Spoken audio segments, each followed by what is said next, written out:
Buenas noches. Les damos la más cordial bienvenida a este evento especial de la comunidad Monte Sinai. Nos complace enormemente contar con la colaboración de nuestra comunidad hermana, Maguen David, a través de su comité Arte y Cultura, en conjunto con Gira en Monte Sinai, la coordinación de actividades. Este es el primer evento presencial del proyecto Webinars by Gira, que inició en el año 2020 en plena pandemia.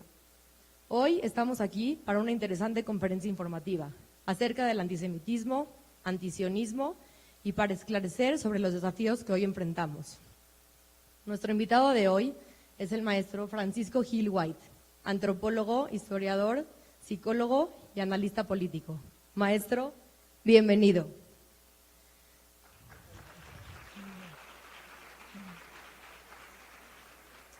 Él será entrevistado por nuestro querido Emilio Penjos, promotor del proyecto Webinars by Gira. Gracias, Emilio.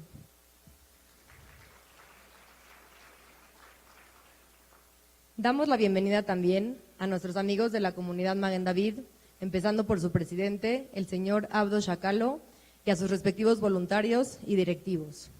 Esperamos que esta plática sea de interés para todos ustedes. Bienvenidos una vez más y muchas gracias.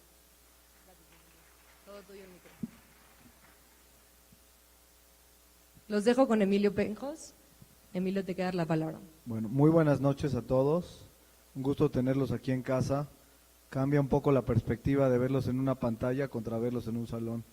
Así es que espero que esta sea una de muchas y que tengamos este tipo de espacios que nos permiten estar unidos y con esclarecimiento. La noche de hoy nos acompaña Francisco Gil White, al cual le quiero ceder la palabra. Paco, bienvenido. Adelante.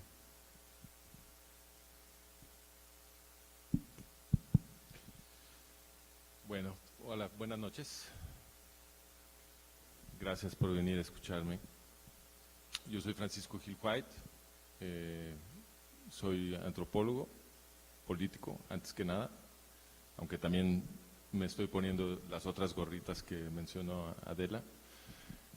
Antes que nada quiero agradecer a Jacobo Cojab, a Emilio Penjos, a Marlene Galante, a la comunidad Maguen David, a la comunidad Monte Sinai, a Nesli Cohen de Arte y Cultura Maguen David, que es mi compinche desde hace muchos años y que ayudó a que este evento pudiera hacerse.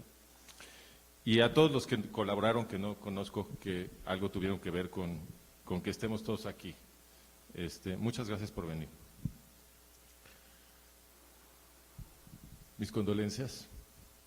Yo sé que estamos pasando todos un momento muy difícil. Creo que es un momento que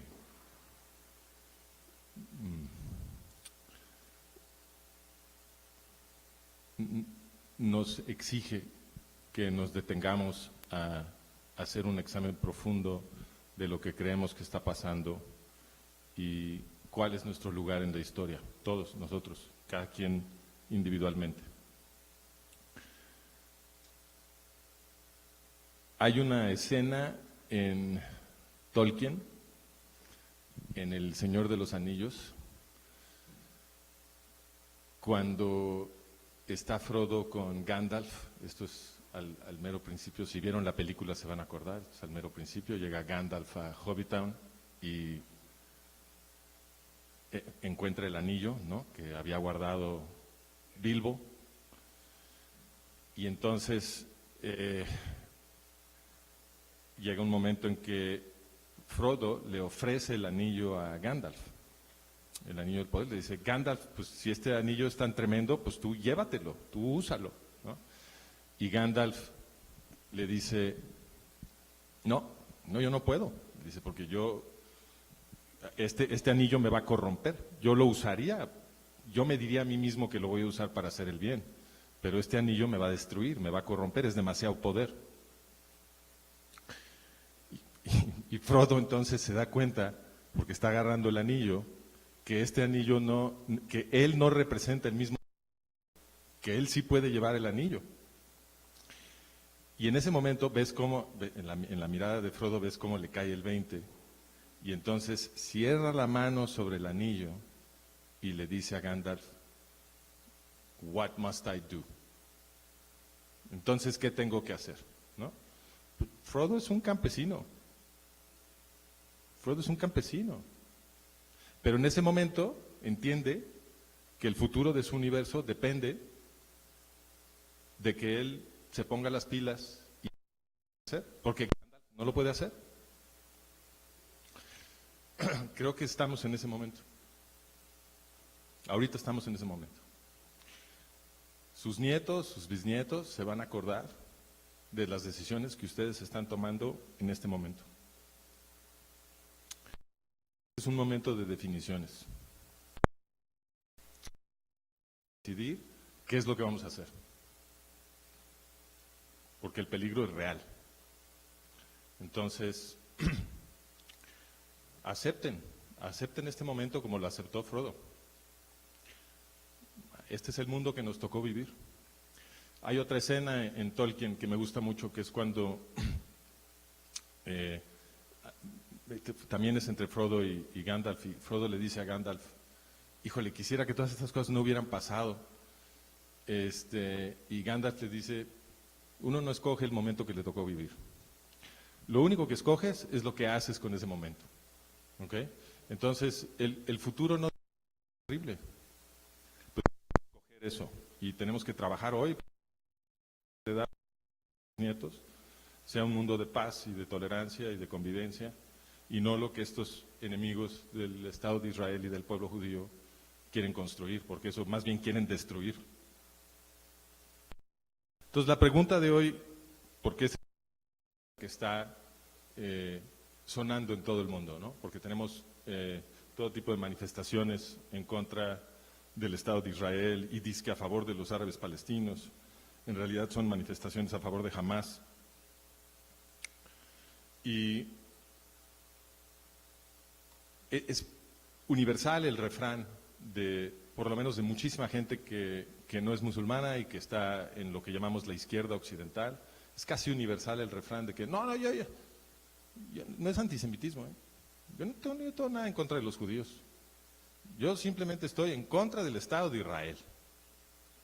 Y así ellos se lavan y se convencen de que su posición es de principio, que es virtuosa, que no es una forma de racismo. Y la pregunta es si eso realmente es cierto. ¿No será posible que el antisionismo sí es antisemitismo?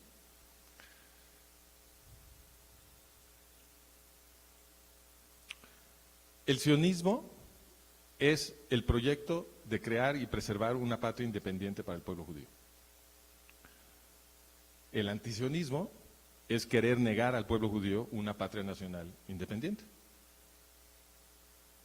¿Querer negar al pueblo judío una patria nacional independiente no es antisemitismo? ¿Qué no sabemos ya todos lo que pasa cuando el pueblo judío no tiene una patria nacional independiente?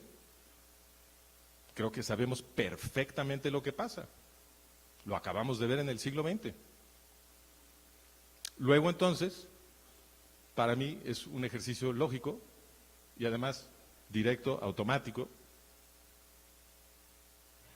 que el antisionismo, es obligadamente antisemitismo. Entonces ya acabamos. Buenas noches.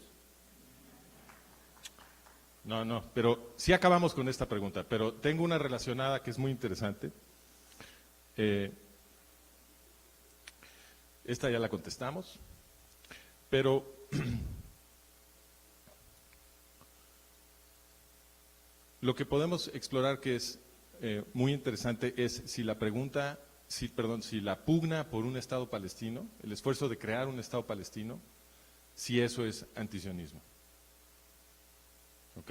Porque la afirmación, digamos, dominante, la narrativa que escuchamos en los medios y en las universidades y en el discurso de los políticos, etcétera, es que, al contrario, lo que nos venden todo el tiempo es que pugnar por la creación de un Estado palestino es pro-sionista, por la solución de la paz.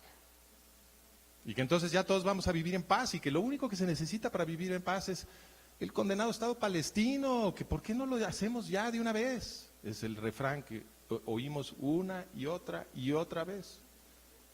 Entonces esta es la pregunta es, ¿qué hay de esa pugna por crear un Estado palestino? ¿Eso es antisionismo, sí o no? Y si es antisionismo ya sabemos que es antisemitismo, porque ese ya lo resolvimos, ¿ok? Entonces esta es la pregunta que yo quisiera explorar. Y yo creo que depende. El Estado palestino va a ser gobernado por OLP Fatah. No hay ninguna otra propuesta sobre la mesa, no ha habido ninguna otra propuesta durante 30 años, 40 años. Y desde luego, desde que se echó a andar el de Oslo, cualquier otra propuesta es, yo creo que ya inimaginable. Entonces, si se crea el Estado palestino, va a ser gobernado por OLP Fatah. Es decir, va a ser gobernado por este grupo que ahora llamamos la Autoridad Palestina. Esta es la última encarnación de OLP Fatah, es la Autoridad Palestina. Pero son los mismos. Entonces la pregunta es, ¿ellos quiénes son? Porque nada más se calmen un poco más las aguas, ¿no? Ahorita pasa un mes, pasan 2 meses, ¿qué es lo que va a suceder? Lo que siempre sucede. Los grandes poderes de este planeta no van a permitir que Israel gane la guerra. ¿Por qué sé esto? Pues porque ya vi la película. Cuando ataca Hezbollah, esto es lo que pasa. Las veces pasadas que atacó Hamas, pasa igual. Cuando se arma una intifada, es lo mismo. Los poderes del planeta nunca permiten que el Estado de Israel termine de derrotar a su enemigo. Lo vimos en 73, lo vimos en 67, lo vimos. Todas esas guerras, aunque las ganaron, ¿de acuerdo? La guerra de 67 sin duda la ganaron, pero inmediatamente después empezó el proceso diplomático por arrebatarle esos territorios al Estado de Israel, los territorios que había ganado en una guerra defensiva, repeliendo a un enemigo que había prometido exterminar a los judíos israelíes. Ah, no, inmediatamente después de la guerra de 67 empezó el esfuerzo por conseguir que Israel regresara esos territorios. ¿A quién? A los estados que habían prometido exterminar al pueblo judío israelí. Entonces, ya vimos la película, ya sabemos cómo es, ya sabemos que va a haber una presión tremenda para que Israel no incurra en una respuesta desproporcionada, como la llaman. Y cuando finalmente haya un cese al fuego, inmediatamente después, o quizá antes, porque ya lo estamos viendo antes, van a empezar a decir que lo que se tiene que hacer es firmar la paz con OLP Fatah. ¿Por qué? Porque esos son los buenos. Esos no son Hamas. Esos sí quieren vivir en paz, sí abandonaron el terrorismo, etcétera, etcétera. Entonces, fíjate, me adelanto siempre en mis slides. Entonces, la pregunta es si OLP Fatah es el tipo de organización que puede vivir en paz con el Estado judío. Si contestamos que sí, entonces podemos decir, bueno, pues entonces sí, la pugna por crear un Estado palestino es consistente con el sionismo, no es una política antisemita. Pero si concluimos que no, si concluimos que es inimaginable que OLP Fatah viva en paz con Israel, entonces todo este proceso que hemos visto, toda esta pugna por crear un Estado palestino que va a reanudar en el momento en que hay un cese al fuego, es un ataque contra el Estado judío y por lo tanto contra el pueblo judío. ¿Okay? Entonces, este ya es el preámbulo, ya terminé. Lo que les voy a mostrar ahora es un pequeño documental que hicimos hace algunos años. Y ese documental lo que explica es la historia de OLP Fatah. ¿Okay? ¿De dónde viene? ¿Cuál es su ideología? ¿Quién la fundó? ¿Cómo se desarrolló? Todo este tipo de cosas. Lo que van a escuchar son muchos de los detalles que van a escuchar, con toda probabilidad nunca los habían oído. Y eso en sí exige una respuesta. ¿Por qué no sabían ustedes lo que van a ver en esta película? ¿Por qué no lo habían aprendido antes? Porque nadie se los enseñó. Todas esas preguntas son relevantes, deben de hacérselas, exijan respuestas. Entonces, podemos poner la de esta, entonces pongo, el sonido ya está, ¿verdad? Sí. Quisiéramos pedirle a la gente que está afuera, si se puede acomodar en las orillas de tal manera que podamos cerrar la puerta porque se escucha un poco de ruido exterior. Y queremos pedirle a todos los que quieran pasar preguntas, que las pasen por escrito a esta esquina con la gente de actividades. Me va a hacer favor de recibirlo Adela, Doris o Emilio Betech. Y las preguntas, en la medida de lo posible, cuando empecemos la conversación, Francisco y yo trataré de pasar la mayor cantidad de preguntas y no repetir cosas que quizás vamos a encontrar. Si tienen hojas o si alguien necesita, por aquí hay, y en la otra esquina también debe de haber, ¿sí? Allá en esta esquina está Doris y aquí está Adela. Si las pueden anotar y nos las hacen llegar, las podemos ir concentrando al frente. Y si alguien nos ayuda un poco con el aire acondicionado, gracias. Adelante, Francisco.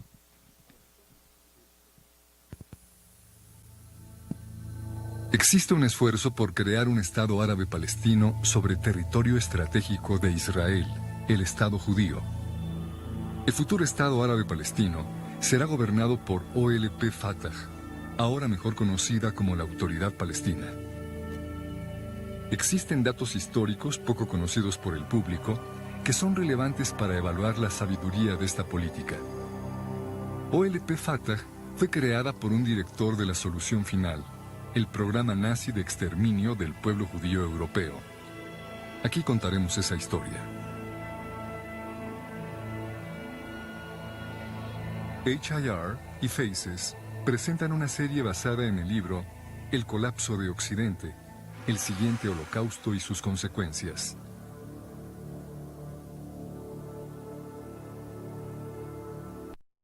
A lo largo del continente europeo, una población camina cabizbaja, bajo maltrato constante. Vistosa en la ropa una estrella de David. Casi nadie protesta. Europa es dócil y obediente a sus nuevos amos. Los nazis avanzan en el frío hacia Moscú.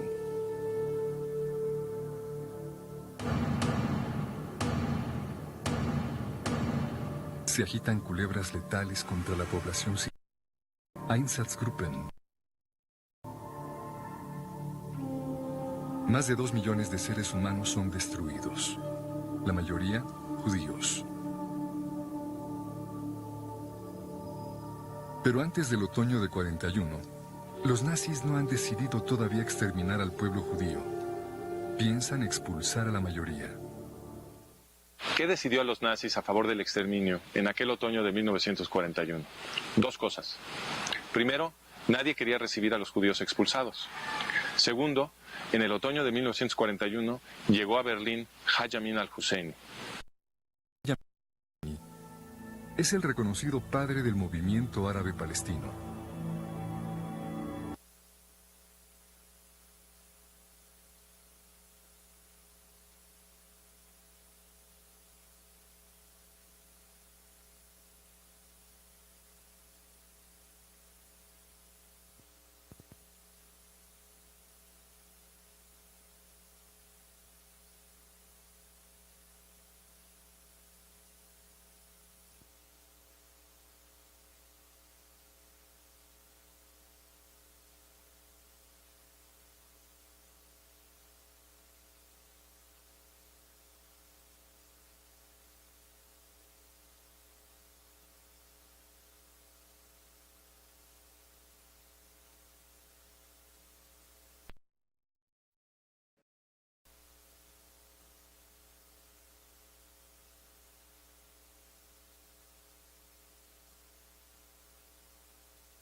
llegó a Berlín Haj Amin al-Husseini. ¿Quién fue Haj Amin al-Husseini? Es el reconocido padre del movimiento árabe palestino.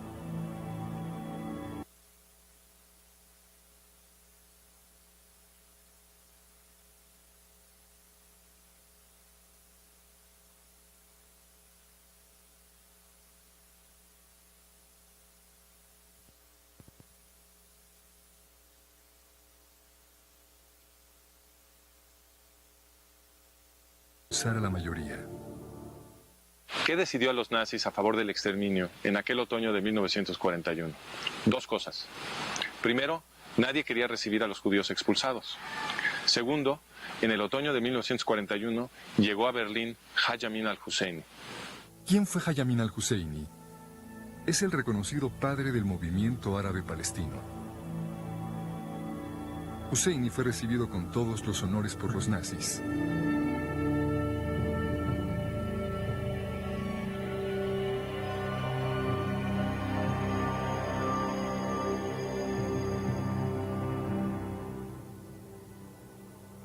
Hitler y Husseini se sentaron a planear el exterminio de los judíos en Oriente Medio, como registran las minutas de los nazis. El Führer entonces hizo la siguiente declaración y pidió a Husseini que la encerrara en las profundidades de su corazón. El objetivo de Alemania sería entonces simplemente la destrucción del elemento judío en la esfera árabe bajo protección del poder británico.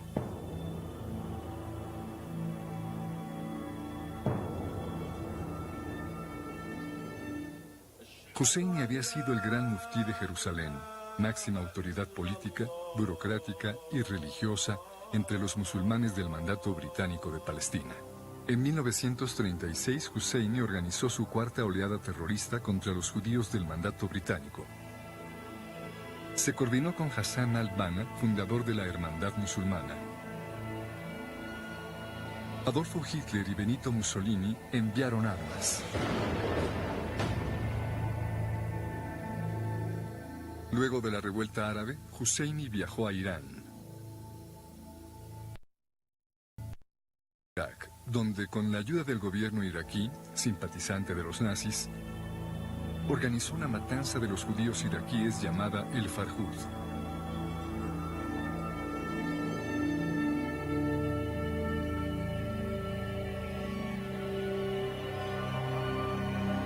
Luego viajó a Roma y arribó finalmente en Berlín en octubre de 1941.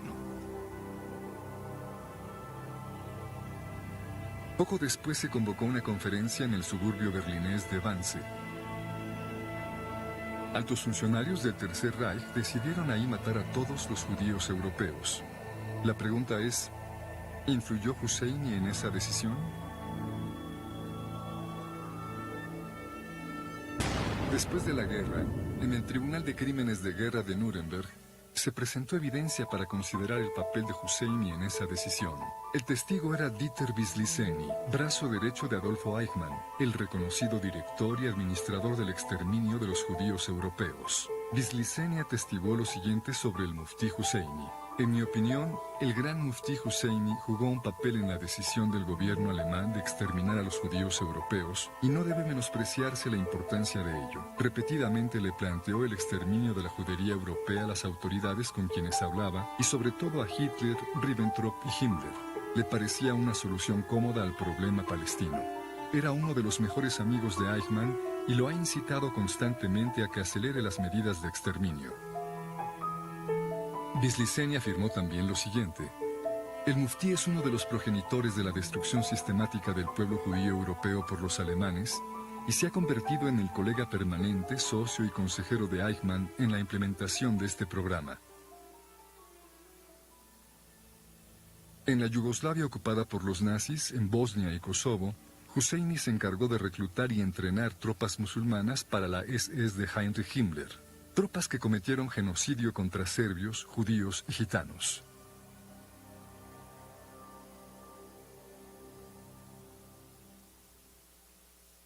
Después de la guerra, Husseini escapó a Cairo.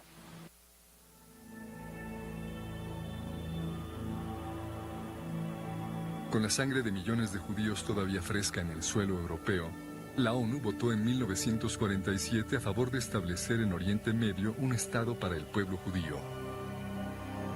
También aprobó un nuevo Estado árabe palestino. Apenas concluido el voto en la ONU, Azam Pasha, secretario general de la Liga Árabe, anunció entusiasmado que los árabes harían un nuevo holocausto. Esta será una guerra de exterminio y una masacre gigantesca que será comparada con las masacres mongolas y las cruzadas. Haj Amin al-Husseini lideró el esfuerzo árabe-palestino en esta guerra de intención genocida.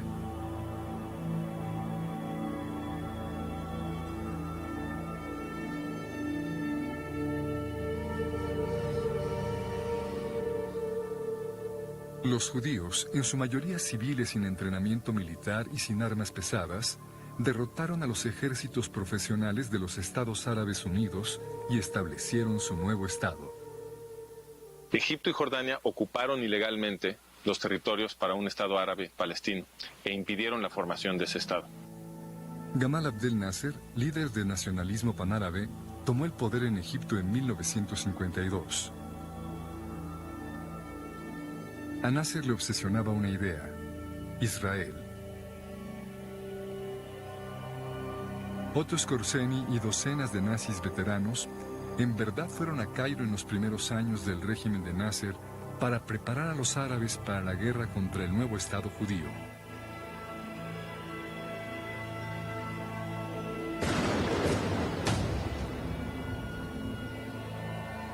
Aprovechando la presencia de sus colegas nazis en Cairo, el muftí Haj Amin al-Husseini hizo del joven Yasser Arafat, entonces viviendo en Cairo, su protegido.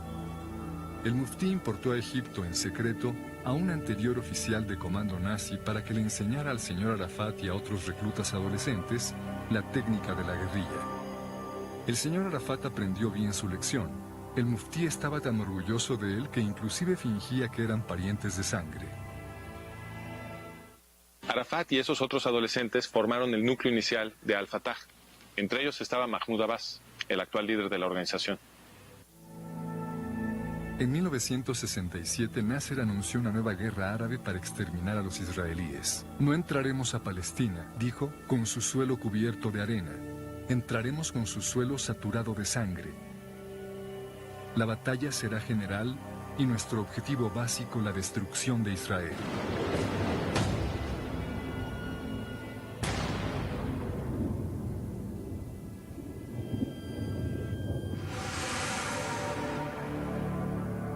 Pero los árabes perdieron de nuevo.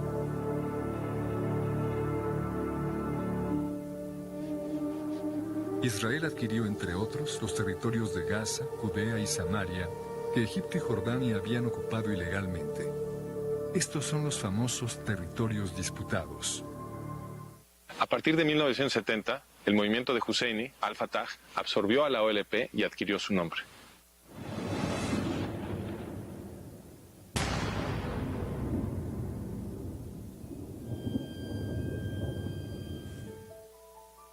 Durante años, OLP Fatah lanzó ataques terroristas contra civiles israelíes. A principios de los 80s, lo hacía desde su base en el sur del Líbano. Israel invadió Líbano y venció. El remanente de la organización terrorista se refugió en Túnez. OLP Fatah había sido derrotada. Pero en 1993-94, gracias a la presión de Estados Unidos y otros poderes occidentales, OLP Fatah fue revivida. OLP Fatah prometió renunciar al terrorismo. Eso le ganó entrada a Israel como gobierno de la población árabe musulmana en los territorios disputados.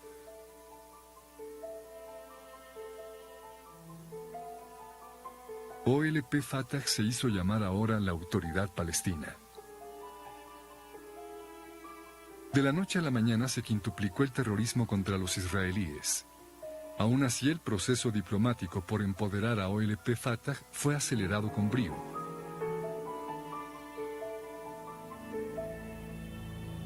El 29 de noviembre de 2012, la ONU le dio el estatus de Estado observador a la Autoridad Palestina de Mahmoud Abbas.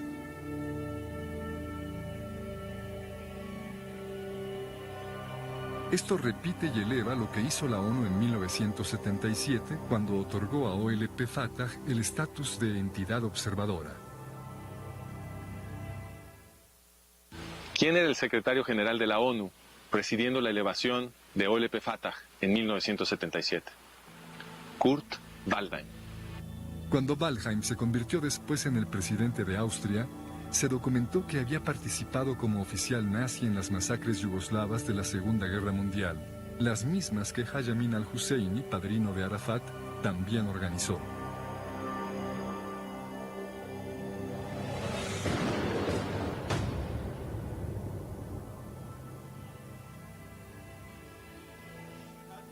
Hoy en día la hermandad musulmana de Hassan al-Banna, aliado de los nazis y de Husseini, está adquiriendo poder alrededor de Israel, en Túnez, en Libia, en Egipto, en Siria.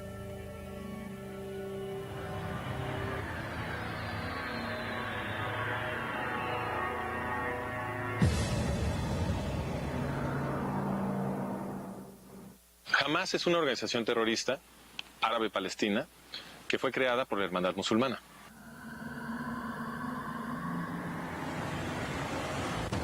Desde que Israel desalojó Gaza, los terroristas de Hamas han llovido cohetes contra la población civil israelí.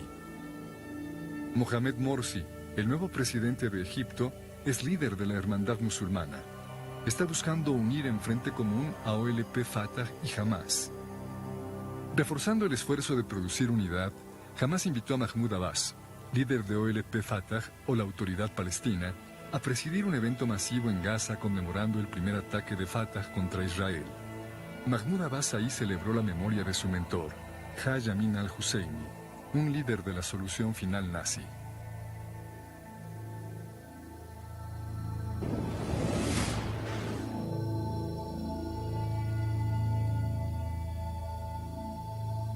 El movimiento árabe palestino no estuvo al margen del Holocausto, el exterminio nazi del pueblo judío europeo. Aquí hemos visto que el padre fundador del movimiento árabe palestino, Haj Amin al-Husseini, fue codirector del Holocausto.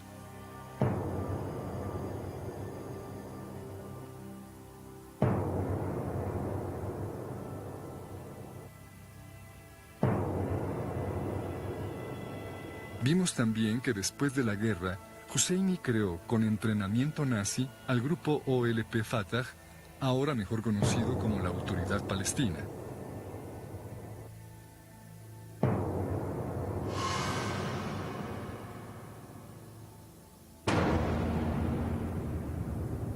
Para ver la documentación detallada que apoya las afirmaciones de este video, visita El colapso de Occidente, el siguiente holocausto y sus consecuencias, parte 1, Introducción. Se ha dicho...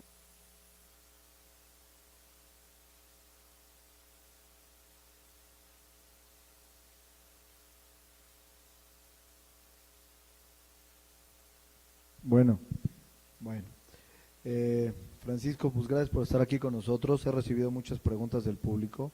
Voy a tratar en la medida de lo posible de pasarlas y vuelvo a mencionar, todas van a ser por escrito, entregándolas aquí en esta esquina con Adela o allá con Doris en la parte de atrás.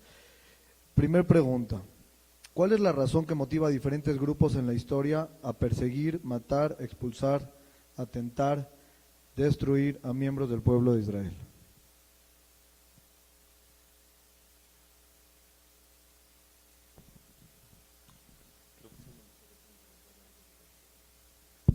Bueno, nada más les quiero hacer un comentario para cerrar lo que acaban de ver.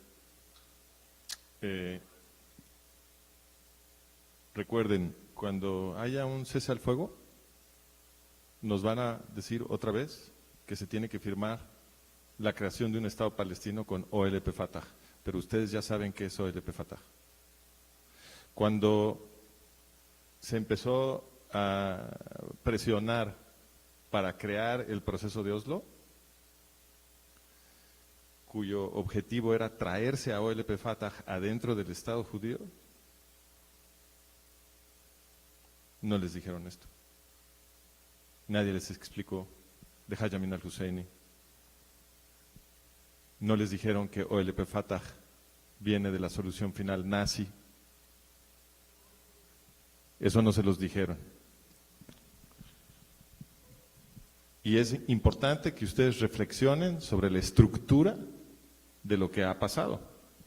Porque el Estado judío fue creado para proteger al pueblo judío de los exterminios nazis.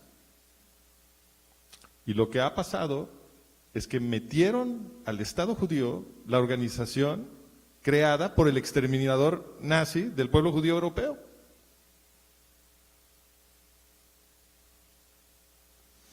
Es el momento de definiciones. Sus nietos y sus bisnietos se van a acordar de las decisiones que todos nosotros tomamos en este momento histórico.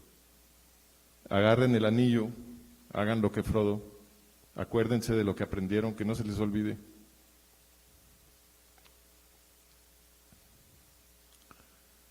Y podemos ganar, no se desanimen. Yo sé que lo que acaba de pasar es tremendo y estamos asustados, todos estamos asustados, pero podemos ganar. Ahorita al rato, si quieren, les platico cómo. Ahora, la pregunta es, si la entendí, es ¿cuál demonios es la razón de que siempre nos vengan a matar? ¿Sí? ¿Es eso? Y es una pregunta que es natural volvérsela a hacer en esta coyuntura histórica, porque parecía que ya se había logrado una cierta estabilidad de convivencia en Occidente, las cosas parecía que iban más o menos bien, los judíos ya tenían su estado, habían ganado ya algunas guerras, parecía que ya empezaban a firmar tratados de paz con algunos países árabes, y de pronto esto. Y entonces naturalmente regresa la pregunta, ¿no? Y sobre todo después de ver lo que acaban de ver. ¿Por qué tanto esfuerzo organizado por destruir al pueblo judío? La respuesta antisemita, por supuesto, es que algo han de estar haciendo, ¿no? ¿Por qué hay tanta gente enojada con ustedes? Pues algo han de estar haciendo. Y el antisemita que contesta así, no sabe que de hecho está rozando la verdad, porque ustedes sí están haciendo algo que produce esto. Ustedes llevan siglos liberando la política de los occidentales. El impacto de la ética, de la ley y de la organización política que produce la Torá es lo que ha transformado a las sociedades occidentales. Y es muy importante, en mi opinión, en esta coyuntura histórica, que retomemos el camino heroico del pueblo judío. No decimos Am Israel Hay, que me han explicado es imperativo.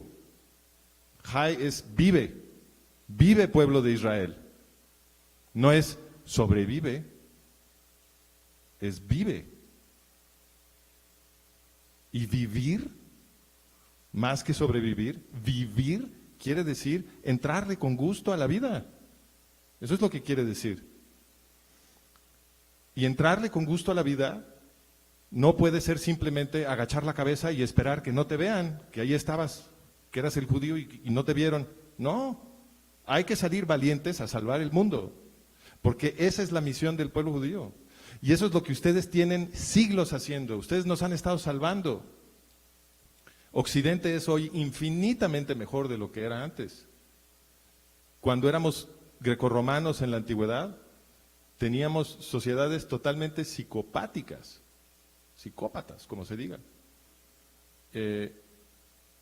Estaban ahí los romanos como si fueran al cine, en el circo, viendo cómo se comían a un ser humano enfrente de ellos. Esa gente estaba desquiciada. Era una clase gobernante enferma, criminal. Y ese es el material humano con el que empezó el pueblo judío. Con eso empezaron a trabajar ustedes, sus tatarabuelos. Eso es lo que había. Paganos grecorromanos en el Mediterráneo, cometiendo barbaridades inimaginables. Bueno, son imaginables, porque tenemos bárbaros hoy también. Y esas sociedades, que eran las peores sociedades del mundo, porque ese nivel de crueldad no existía en China. tenían defectos. Las sociedades chinas de la antigüedad tenían muchos defectos, pero no les parecía una diversión sentarse a ver cómo un león se come a un ser humano, o poner a dos seres humanos a combatir a muerte. Estas eran crueldades occidentales. Y esas sociedades, que eran las peores del mundo, el impacto del pensamiento, de la ley, de la organización política, de la ética judía, de la Torá, las transformó a lo largo de los siglos, produjo un movimiento de transformación que costó mucho trabajo, porque a ustedes los hemos estado matando siglo tras siglo tras siglo, y eso naturalmente sirve para reducir la velocidad del cambio, sin duda, pero de todas maneras nos transformaron. Hoy los occidentales tenemos las mejores sociedades del mundo. Están a punto de desaparecer, ¿cierto? Pero son las mejores sociedades del mundo. Y eso sucedió a lo largo de 25 siglos de influencia judía. Porque ustedes, o sus tatarabuelos, le enseñaron a los grecorromanos a preferir el amor a la guerra. Para ellos la guerra era el valor más alto. Y con el efecto del judaísmo y luego la inyección de judaísmo a través del cristianismo, todo eso contribuyó a transformar a las sociedades occidentales en lo que son hoy. Y hoy el anhelo civilizacional de las sociedades occidentales es vivir en paz. Ese es un legado de ustedes. Ustedes saben que el dato más famoso en toda la ciencia política, el más sorprendente y famoso de todos los hechos documentados en la ciencia política, es que las democracias no se hacen la guerra. 2 democracias no se hacen la guerra. ¡Wow! Ya sabemos cómo vivir en paz. Ya se demostró. Lo único que tenemos que hacer es asegurar que todos los pueblos del mundo tengan sistemas democráticos. Y los sistemas democráticos de hoy, en Occidente, son una consecuencia de la Ilustración europea. Y la Ilustración europea es una consecuencia del pensamiento de Baruch Spinoza. Es una consecuencia del tratado teológico político de Baruch Spinoza, que en el siglo XVII ya tiene el diseño de lo que son las democracias modernas.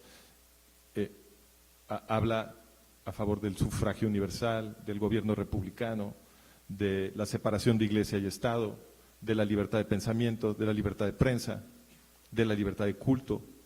Está todo en Spinoza. Y Spinoza es una consecuencia de Maimónides. Y Maimónides es una consecuencia del Talmud. Y el Talmud es una consecuencia de la Torá. Entonces, urge retomar el camino histórico, heroico del pueblo judío, porque hay un trabajo por terminar y ustedes no lo han terminado. Éntrenle. Ya estuvo bueno de sobrevivir, hay que vivir y continuar el proceso y terminar y salvar al mundo. Esa es su misión. Entonces, esa es la razón por la que los persiguen. Los persiguen las clases gobernantes que nos quieren esclavizar a todos. Porque ustedes, lo que la Torá, que ustedes custodian, ha logrado en la historia occidental, es liberarnos. Y eso los convierte en enemigos de toda la gente que nos quiere esclavizar. Y los necesitamos. Francisco, tengo aquí una pregunta. ¿Qué pasaría si muere Mahmoud Abbas?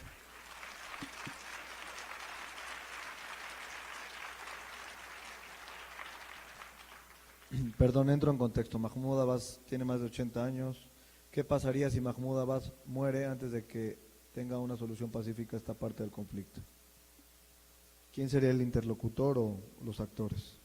Que me decía uno de mis colaboradores, Ricardo Ciela, que está por aquí, ya lo perdí, que ya andan, por ahí notó que en las noticias ya estaban como empezando a circular la idea de que ahora le toca a Marwan Barghouti, y están empezando a hacer un poco lo que hicieron con Abbas.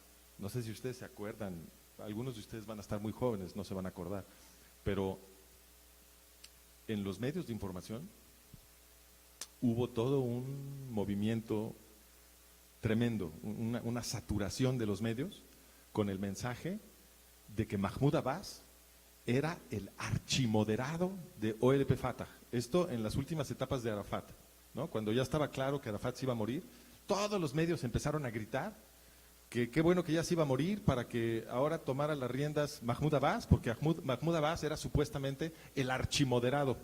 Y entonces, sí, ok, Arafat le ha metido zancadillas al proceso de paz y bla, bla, bla, pero ahí viene ya Mahmoud Abbas, ya falta poquito, ya se va a morir. Y cuando efectivamente se muere Arafat y queda Mahmoud Abbas como el jefe de OLP Fatah, pura celebración, qué bueno, ganó el moderado. Ahí el que perdió fue Marwan Barghouti. Y resulta que los Zacarías Zubeidi, que era el jefe de los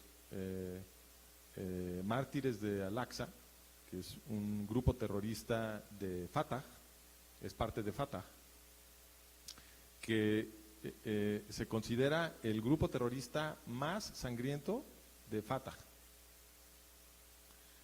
Sin duda el más sangriento durante la segunda intifada de 2002. Esos, los peores asesinos, criminales, terroristas de Fatah, estaban intimidando a la gente en las calles a la hora de la elección porque estaban obcecados en que el reemplazo de Yasser Arafat fuera Mahmoud Abbas. ¿Por qué los terroristas más sangrientos de Fatah estaban marchando en las calles para asegurar que el siguiente jefe de Fatah fuera Mahmoud Abbas? ¿Porque Mahmoud Abbas es el archimoderado? No creo. No creo. Entonces, ¿contesté la pregunta? Viene, no la contesté. Perdón, regreso al punto. Van a hacer lo mismo que nos hicieron. Entonces, ahora van a decir que le toca a Marwan Barghouti, lo van a limpiar, van a decir que este sí es moderado, que con este sí se puede, y va a ser la misma gata revolcada. Y si no es Marwan Barghouti, va a ser otro que andaban preparando hace años como posible futuro reemplazo de Arafat, era Fadi el Salamén, mucho más chavo, que también había participado en uno de estos grupos supuestamente para la paz, que reúnen a palestinos y judíos jóvenes para que se platiquen y entonces los palestinos puedan insultar a los judíos y los judíos les pidan perdón y este tipo de cosas, ¿no?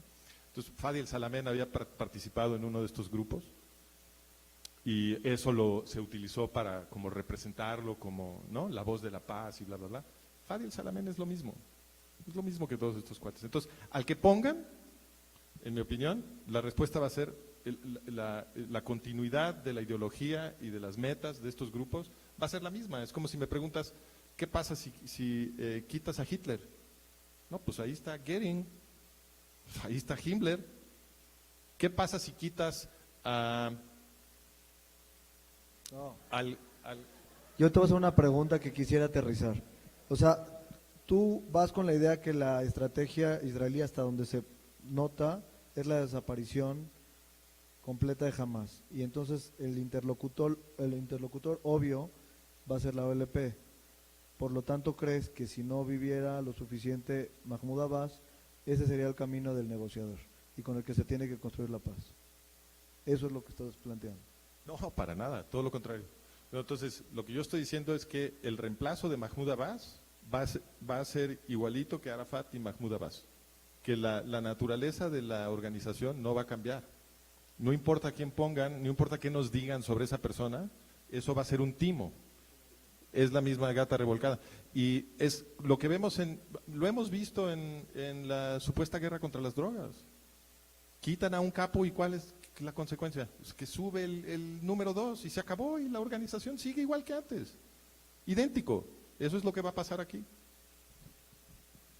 Rav Sachs dice que el antisemitismo es un virus que muta, ¿Crees que esta es una nueva mutación derivada de la victimización de los palestinos civiles en Gaza? ¿O cuál crees que es el origen de esta nueva mutación? Necesito primero que me expliquen cuál es la nueva mutación de que estamos hablando. Este antisemitismo proveniente de la condena a Israel por tener encerrados en Gaza a los palestinos y sus subsecuentes consecuencias. Sí, esto, los que sean un poquito mayores que yo se van a acordar todavía de Bruno Kreisky y de Willy Brandt. Esta forma de antisemitismo, que está anclada en el antisionismo, es decir, en el desprestigio del Estado de Israel, eso es un invento de los años 70.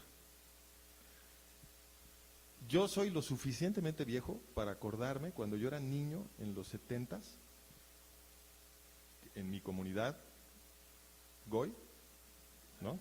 Yo escuchaba a los adultos en los 70s hablando de Israel, puras palabras de admiración.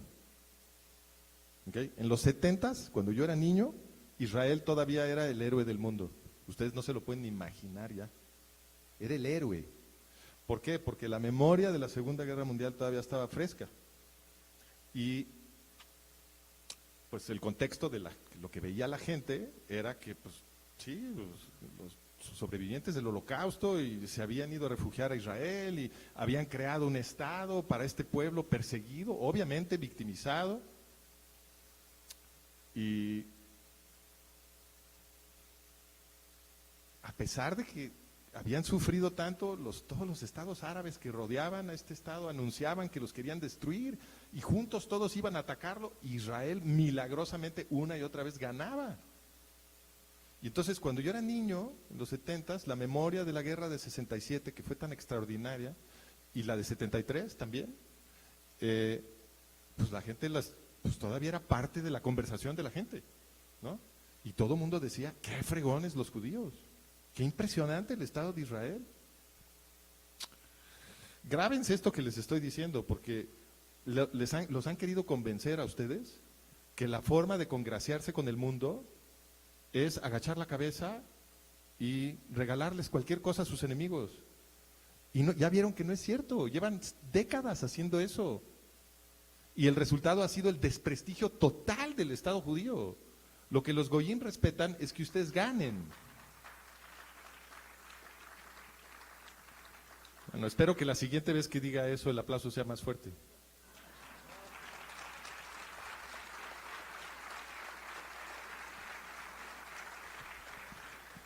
Yo quisiera diferir un poquito de lo que acabas de decir. Nada más terminar la explicación. Entonces, lo que pasó en los 70s, porque en los 70s voltearon esto, ¿ok? En los 70s, esta admiración que había por el Estado de Israel, que además, recuerden, la fundación del Estado de Israel fue un experimento marxista en muchos sentidos, ¿ok? El Histadrut y los sindicatos en Israel todavía al día de hoy tienen un poder tremendo.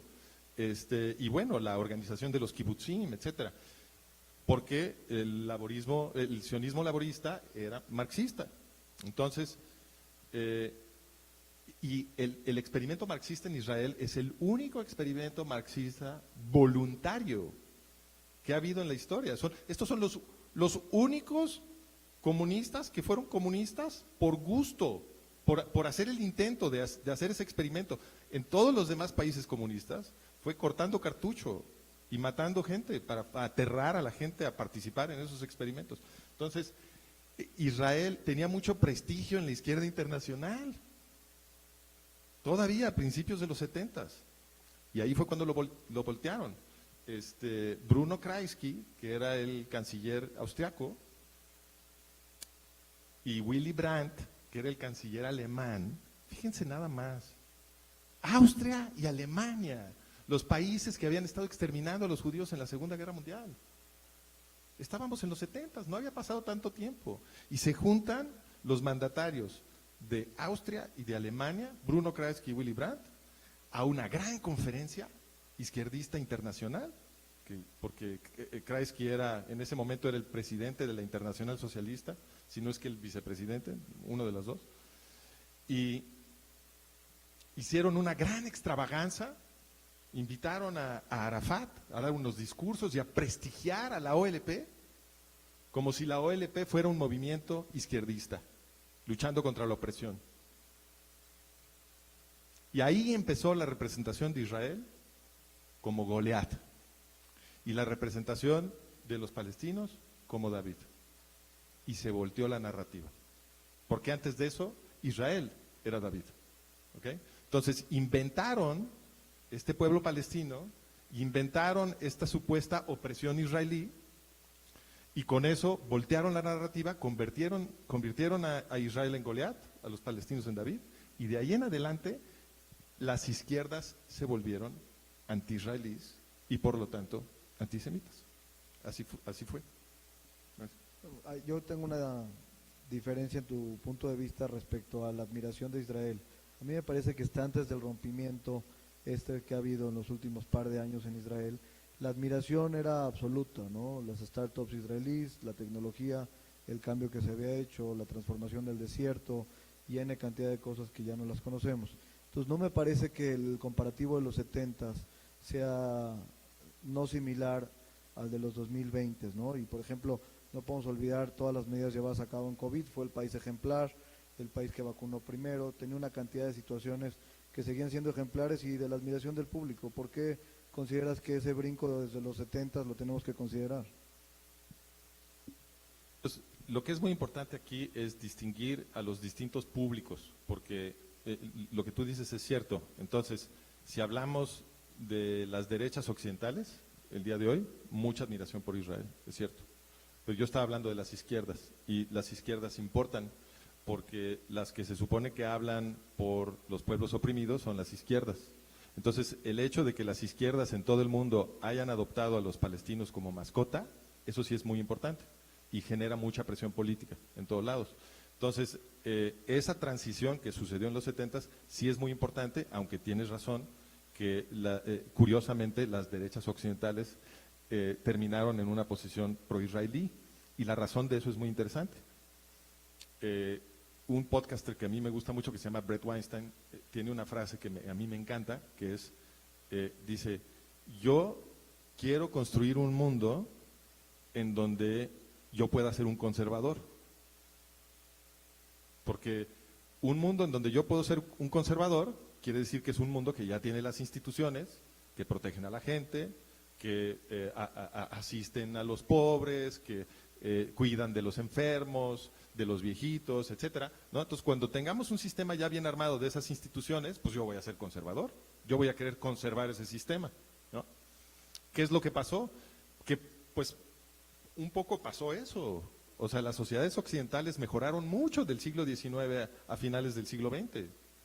Y entonces, cuando tú decías conservador en el siglo XIX, digamos a mediados del siglo XIX, pues lo que eso quería decir era que tú estabas defendiendo el ancien régime, ¿no? Que tú querías regresarte al feudalismo, eso es lo que quería decir.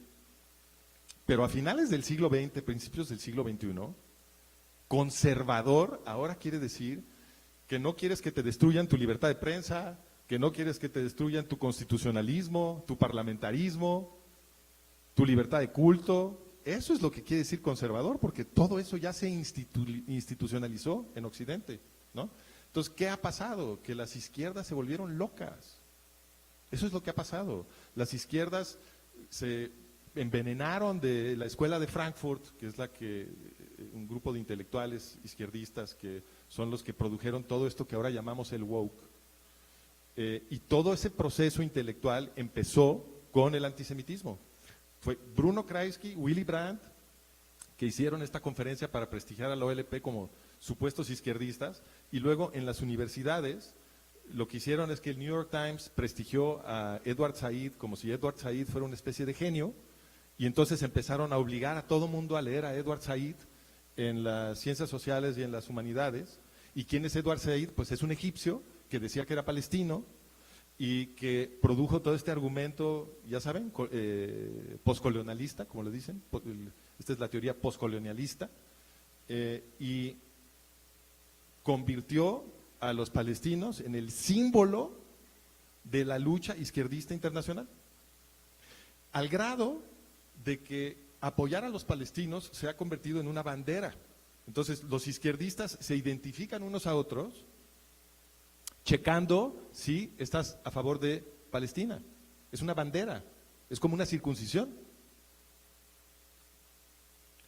Lo cual vuelve muy estable la defensa de estos grupos terroristas palestinos por parte de los izquierdistas.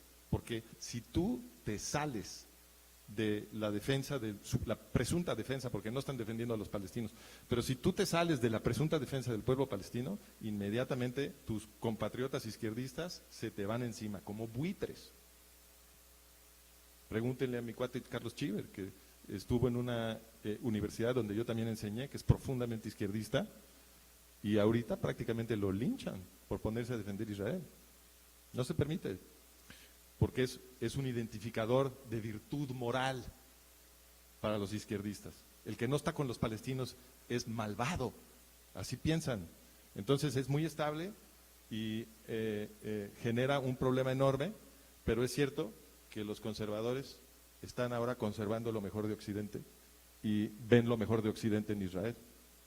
Eso también es cierto. Si me vas un poco en lo que estás diciendo, que la izquierda es la voz de los oprimidos, entonces les quedaría muy bien el judaísmo. O sea, basado en tu primera fase, sería muy lógico entender que el judaísmo les amolda a sus necesidades. Entonces, ¿cómo puede haber esa contradicción entre odiar al pueblo judío o estar en contra y por el otro lado ser la voz de los oprimidos? Es como contradictorio tu postura. No, es contradictorio el universo, yo lo estoy describiendo, pero es cierto que el universo es contradictorio.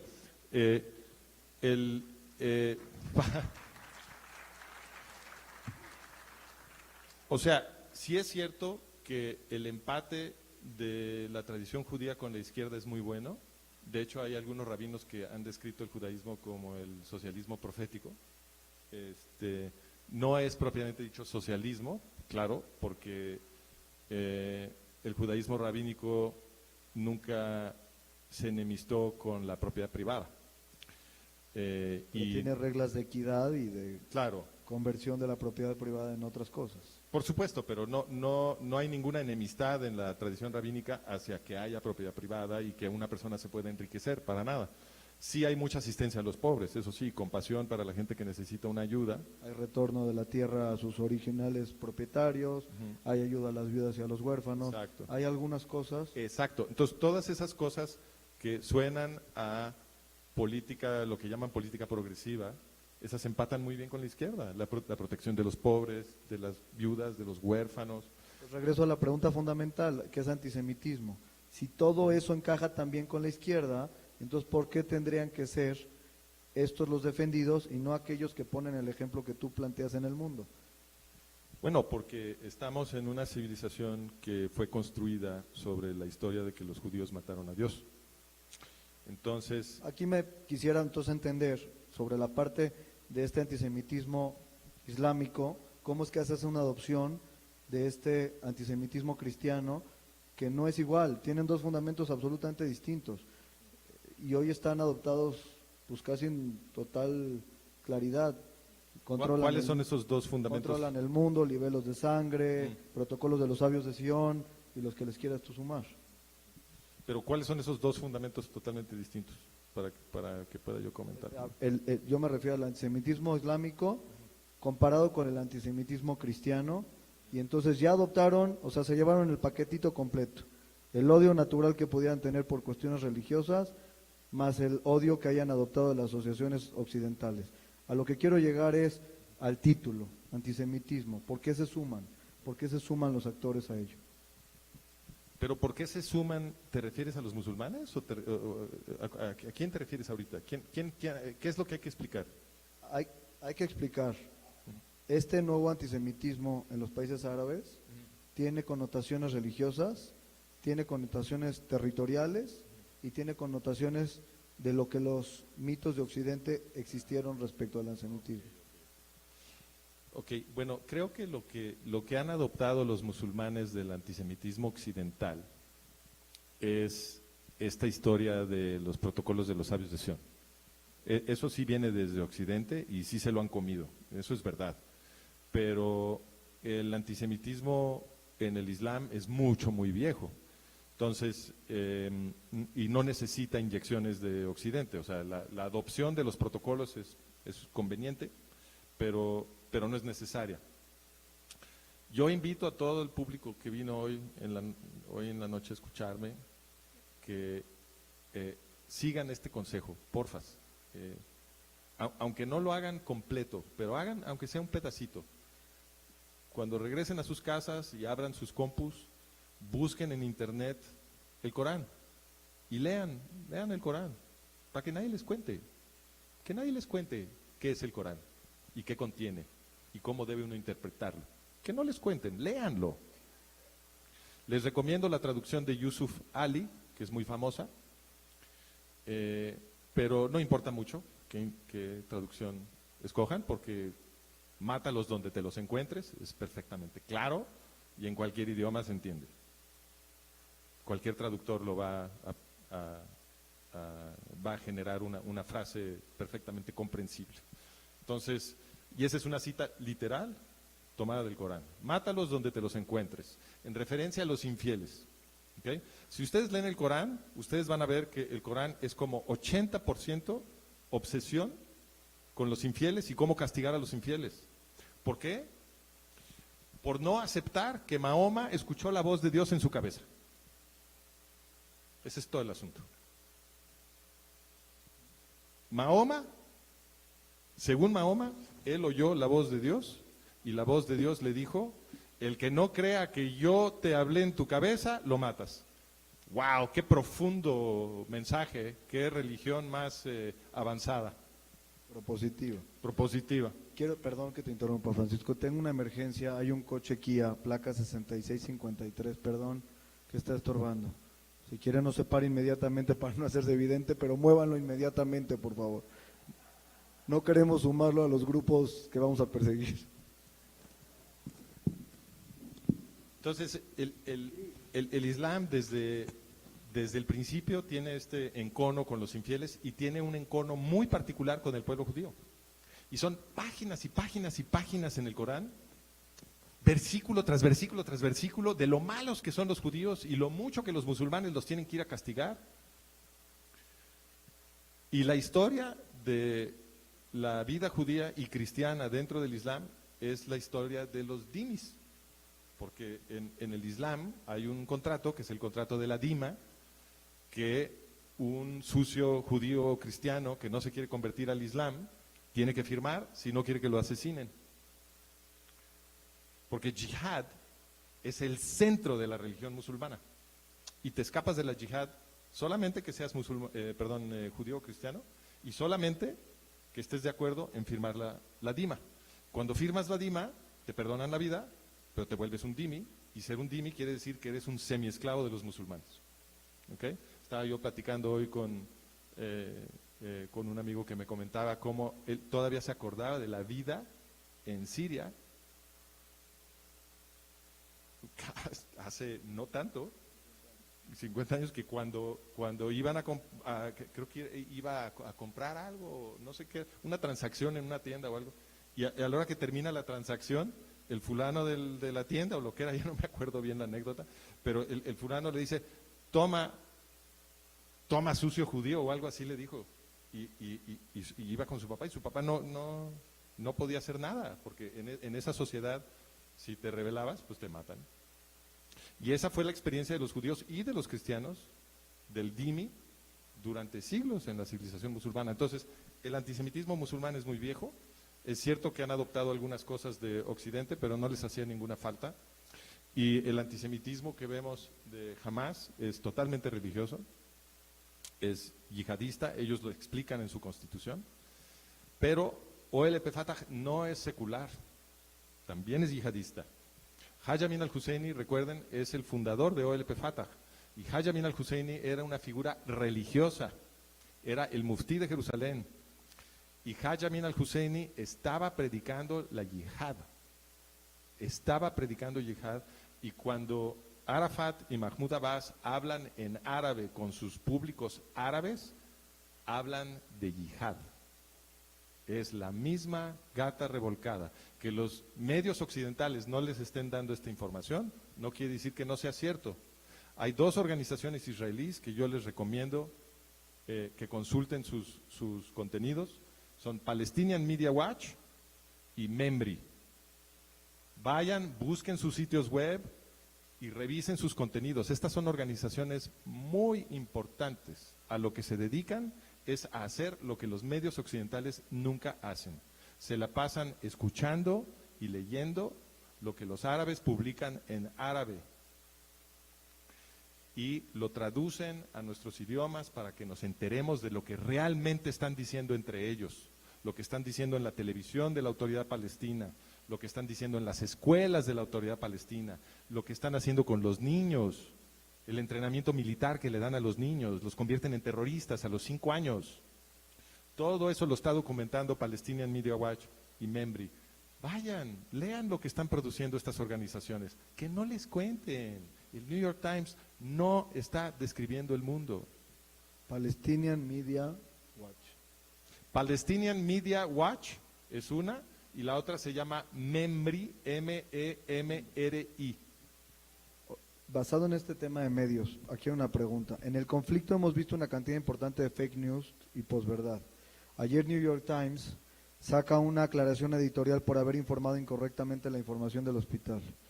Este evento y muchos otros están confundiendo a la opinión pública. ¿Cómo visualizas el nuevo frente informativo de esta guerra?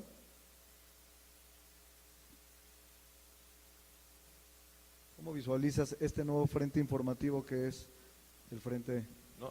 Perdón, pero no me queda claro qué me están pidiendo. El verbo visualizar no me ayuda tanto, pero... ¿Cómo interpretas esta guerra de medios que estamos viviendo, que es muy nueva a las guerras pasadas?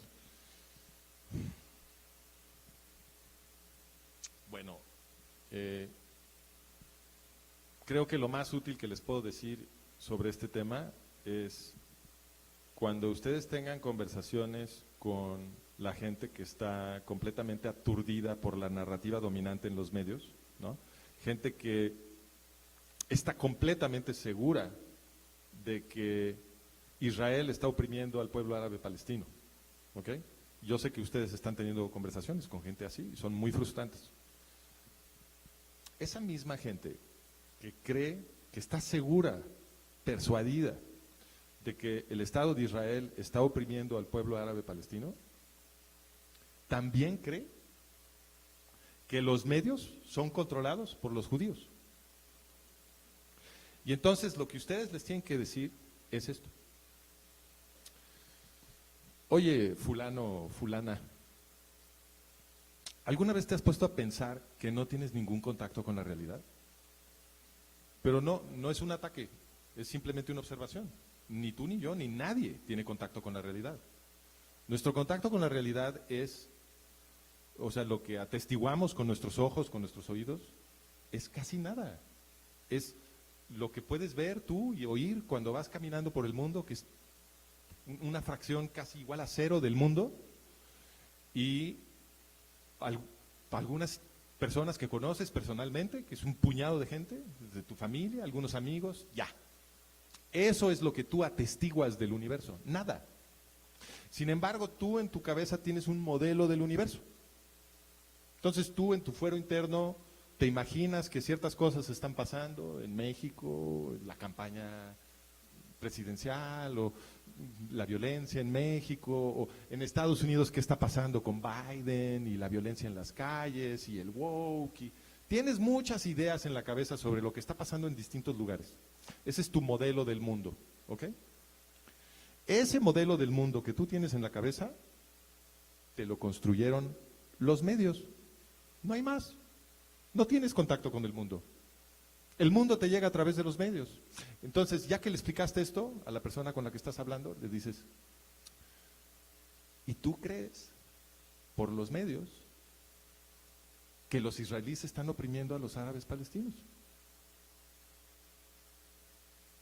¿Por qué? ¿Tú crees eso porque los judíos controlan los medios? O sea, ¿los judíos quieren que tú pienses que los judíos son lo peor? ¿Los judíos quieren que tú pienses que los judíos son lo peor para que se manifieste todo mundo en las calles en contra de Israel después de que fueron a matar a civiles judíos en Israel? ¿Ese es un modelo que tiene sentido? ¿No tiene más sentido decir que si tú estás totalmente convencido de que los israelíes están oprimiendo a los árabes palestinos y tú no tienes ningún contacto con Oriente Medio que no sea a través de los medios, ¿no es más probable que los medios los controlan los enemigos de los israelíes? No es obvio. No es obvio. Entonces, se los explican así con mucha paciencia. Con mucha paciencia porque les cuesta trabajo. A todos nos cuesta trabajo esto. Entonces, hay que, no les griten, nada más preséntenles el argumento. Digan, a ver, ¿qué contacto tienes tú con la realidad? Ninguno, fíjate, todo te viene a través de los medios. ¿Y qué te enseñaron los medios? Obviamente te enseñaron que los israelíes están oprimiendo a los palestinos, porque tú no tienes ninguna confirmación de eso. Tú crees eso porque lees el New York Times o porque prendiste CNN, alguna de esas, ¿no? Entonces, si tú estás totalmente seguro, es porque los medios te convencieron. Esos medios no pueden estar controlados por los judíos. Eso no tiene ningún sentido.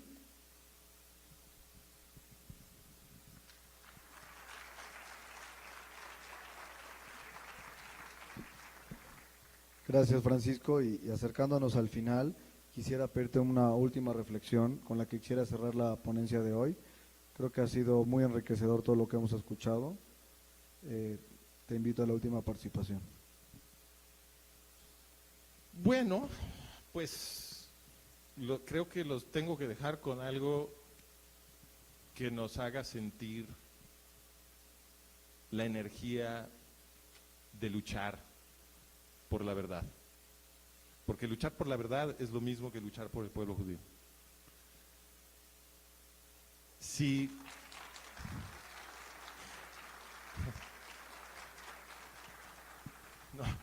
no era un applause line, pero gracias. Pero es lo mismo que luchar por el pueblo judío. ¿Por qué? Porque fíjense ustedes, o sea, la demostración es muy sencilla. Si todo el pueblo israelí y toda la judería de la diáspora hubiera sabido, hubiera entendido en 1991, cuando empezaron a pugnar por este proceso de Oslo para meter a OLP Fatah a Israel, ¿okay? Si todos los judíos del mundo, incluidos los israelíes, hubieran entendido esto que yo les presenté, no hubiera sucedido jamás, imposible, no hubiera habido ningún apoyo político, porque cualquier judío entiende que meter a la organización creada por el exterminador nazi del pueblo judío europeo al Estado judío es un ataque mortal y es una aberración lógica y moral. Cualquier judío lo entiende, entonces no hubiera sucedido. La verdad defiende al pueblo judío. Y lo que tenemos que hacer ahora es asegurarnos de que todo mundo entienda esto. Porque somos muchísimos goyim que vamos a pelear con ustedes en esta coyuntura histórica.